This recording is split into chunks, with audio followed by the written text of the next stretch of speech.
Okay, hi everyone. Thought I would do a brief review of cable properties and graded potentials. And so to start, what I'd like to do is a quick review of neuron anatomy. So multipolar, again, we have to pick a type of neuron to look at. So we're going to go with our multipolar neuron. And I'm going to make each region look a little different in terms of color, help us highlight a few things.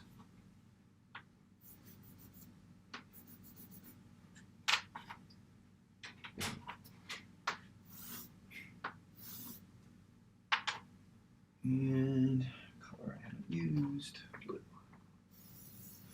All right, so hopefully you can pick up the colors there. I don't know how well that's working, but it's not essential. So we've got our soma, we have our dendrites. Right, so these are the dendrites.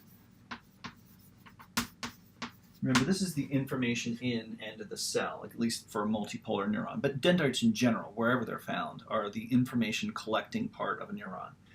In addition to the soma, but mostly in the dendrites because they provide this huge surface area, these extensions of the membrane provide an increase in the surface area of the cell for input of information.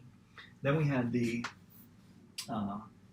axon initial segment. Right?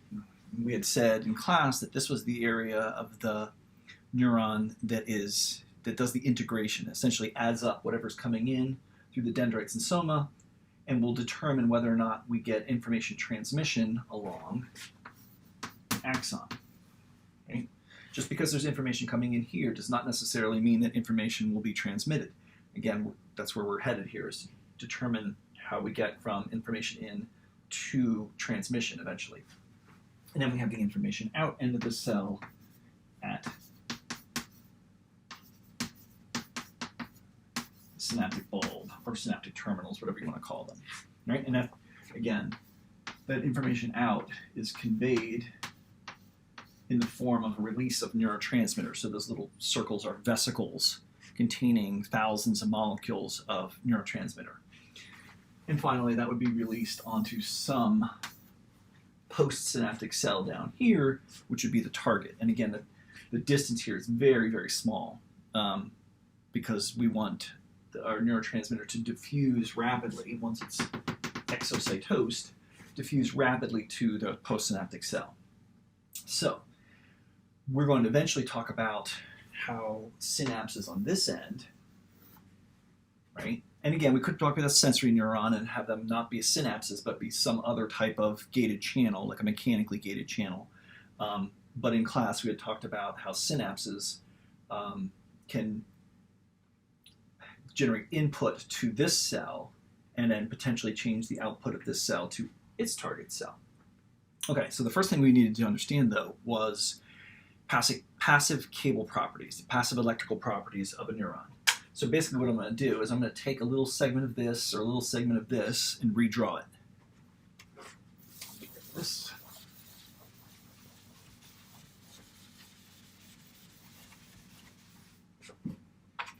And so doesn't matter. It could be a segment of dendrite, it could be a segment of axon. For the moment, it doesn't make any difference. Well, I guess it does. We need to think of it, let's think of it as a dendrite, because I don't want to, axon has different properties, which would mean that this would respond differently to what I'm about to show you. So this has to be, think of it as a fiber, a membranous fiber of any cell, just not an axon for the moment. Right? So we've got it sort of cut off here, and you just sort of we can have a cut at this end as well. Right? And so we get this isolated section in our minds here of a cell. And we always have a membrane potential, right? Now, again, if we cut the cell, we would lose that, but imagine the cell is not literally cut. But the inside is negative relative to the outside, right? And that's our standing membrane voltage, known as the resting membrane potential. We talked about the setup of that before, and again, don't forget, largely dependent upon potassium leak, right? That sets up this separation of charge. Now, at rest, the whole membrane would look like this. I could just repeat this plus and minus all the way across, right? Both sides. And it's just sitting there doing nothing, right?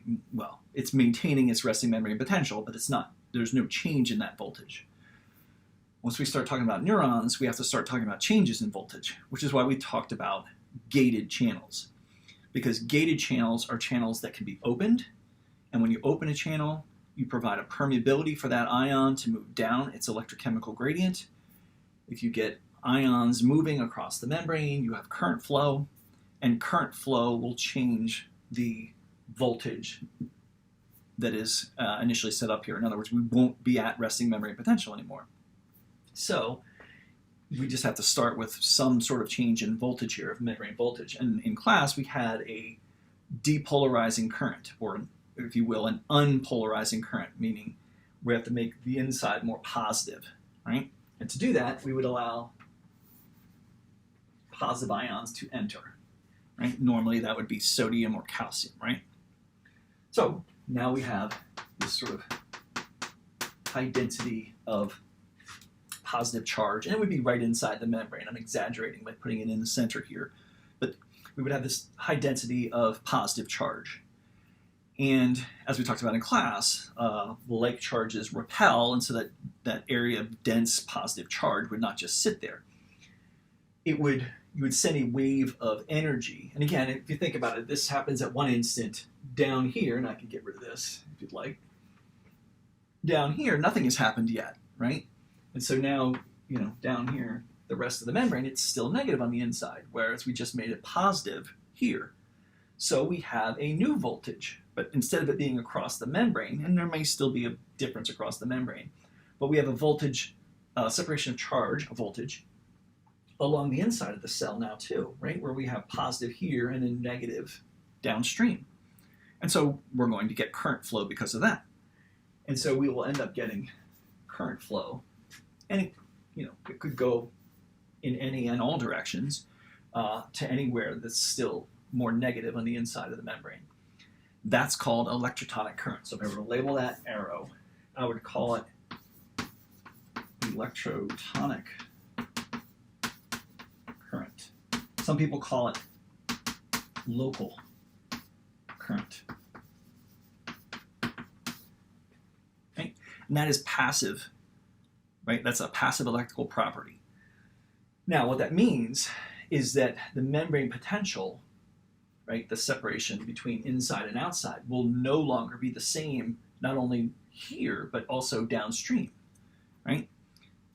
It won't be the same difference because this charge will dissipate with distance. In other words, some of it will actually leak out of the cell as it's moving downstream, as that charge, current flow is moving downstream. You will lose some across the membrane.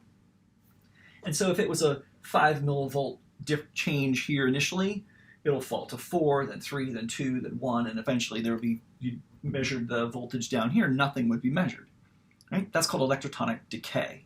Right? So you get this change in voltage of the membrane, you get the electrotonic current, but it decays or diminishes with distance. Okay? And that would be true of any cell. Right? Now, how far and how fast this travels is based upon a couple of things.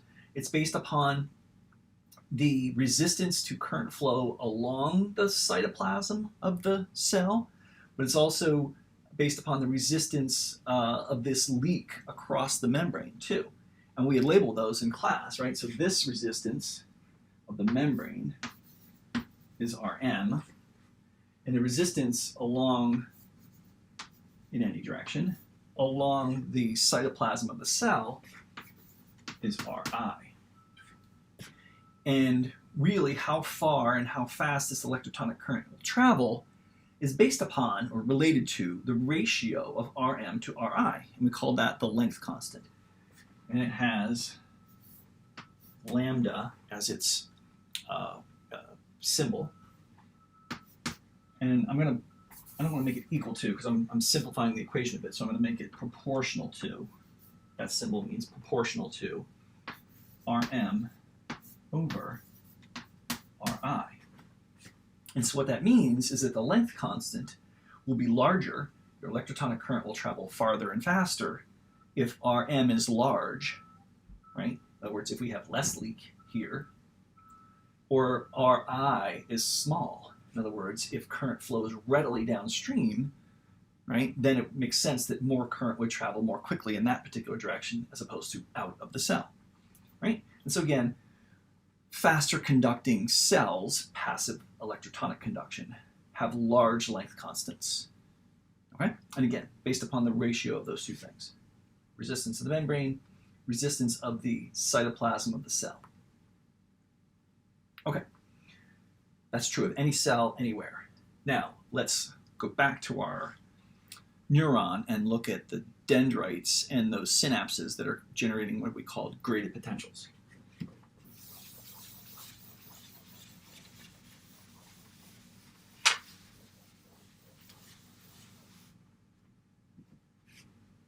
All right, so I'm going to blow up this part of the cell,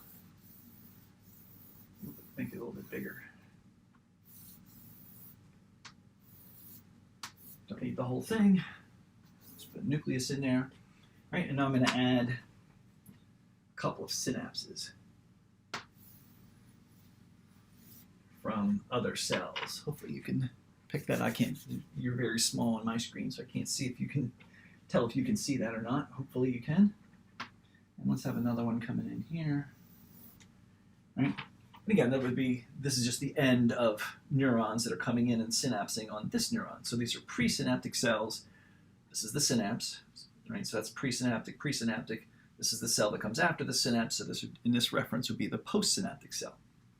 Well, if we get a neural impulse that travels down this, we'll talk more about that later, we would get neurotransmitter release, right? That neurotransmitter binds to and opens ligand-gated channels. Ligand-gated channels, or chemically gated channels, same thing, are channels that are opened by the binding of a molecule, in this case the neurotransmitter. Now, it depends what type of channel, which I haven't drawn here. I can put some blobs in the membrane. It would be those channels. Right? What type of change in membrane voltage we get here would depend upon what type of channels those are. Right? In other words, they could be sodium ligand-gated sodium channels. They could be ligand-gated potassium channels. They could be ligand-gated calcium channels. Those are the three big ones. They could even be ligand-gated chloride channels. Right? So let's pick sodium. If it's a ligand-gated sodium channel that gets opened by the neurotransmitter release, we would get sodium influx. We know that based upon the electrochemical gradient for sodium. And you would get that same picture we just saw a minute ago with a high density of positive charge entering the cell at that one spot. Again, would it stay at that one spot? Of course not. We would get electrotonic current outward from there in all directions. And I sort of drew that as rings, sort of moving out like ripples on a pond, right, that dissipate with distance. The change in membrane voltage would get smaller and smaller the farther you get away from this initial site of change in membrane voltage, right? Now, one thing I need to point out was, right, this was our area of information integration, right, the axon initial segment. The reason that's true is that this is the spot, this is the first spot on this cell that expresses voltage-gated channels. And those channels are depolarization gated, right, not hyperpolarization gated. In other words, you have to have a shrinking of the membrane voltage to open them. Well, that's what this is doing, right? The cell's negative, right, about -70 at rest. It became less negative or depolarized when this channel opened. And so this we identified as an EPSP, right? Excitatory postsynaptic potential. It's excitatory because it's a depolarization. It's postsynaptic, right? This was pre, that's post, right? And the potential meaning it's a voltage change that's occurring because of that sodium flux. Now, if the input here were large enough and gets us to the threshold of our voltage-gated channels, something else is going to happen. We'll have to talk about that, right? We're going to get what's called an Nash potential over here. Now, any given cell might have hundreds, if not thousands, of presynaptic cells synapsing on it. That doesn't mean they all have to be active at the same time, but many of them could be. So let's add another one down here. Let's add this guy becoming active, and so sending a nerve impulse. releasing neurotransmitter molecules, right? We'll talk more about that later. And we're going to have this one open a different type of channel in the membrane here. We're going to have it open a ligand-gated potassium channel. Well, potassium, when the cell membrane is around minus 70 millivolts, negative 70 millivolts, potassium would leave the cell, right? Because its equilibrium potential is about minus 95. And so, if potassium leaves, it makes the inside of the membrane, or leaves, maybe I should say, the inside of the membrane more negative, right? Positive ion leaves, the inside, right, afterwards becomes more negative.